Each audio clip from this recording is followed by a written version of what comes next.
হ্যাঁ গাইস, আজ স্কুলে গিয়ে যে এরকম আঠা প্রয়োজন পড়বে আমি কখনো ভাবিনি। তো দেখো তোমরা, দেখ দেখ পুরো আঠা দে গেলে আঠা।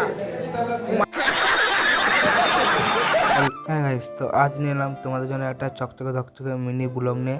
চলো তাহলে ভিডিওটা শুরু করি। तो चलिए शुरू करते हैं। হ্যাঁ, ছাদের উপরে উঠে সকাল সকাল যে এরকম একটা ভিউ দেখতে পাবো আমি কখনো ভাবিনি। তো ভিউ দেখতে দেখতে তারপরে আমি হাতে ব্রাশ নিয়ে তারপরে ব্রাশের উপরে কলগেট লাগিয়ে তারপরে আমি কিছুটা জলে চুবিয়ে ব্রাশ করতে লেগে যাই।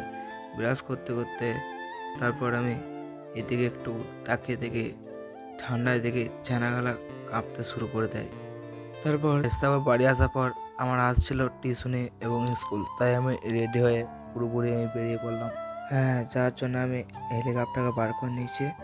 হ্যাঁ, তোরা চলো তাহলে এখন আমি টিউশনে চললাম। হ্যাঁ গাইস, তো আজকে বাস স্ট্যান্ডে গিয়ে যে এরকম দেখতে হবে কল্পনা করিনি। হ্যাঁ গাইস, তারপরে স্কুল আসতে না আসতে যে বন্ধুর এরকম আটার প্রয়োজন পড়বে আমি কখনো ভাবিনি।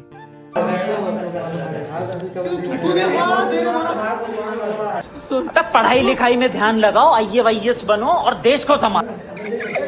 দেখ দেখ পুরো আঠা দে গেলে আঠা মাল।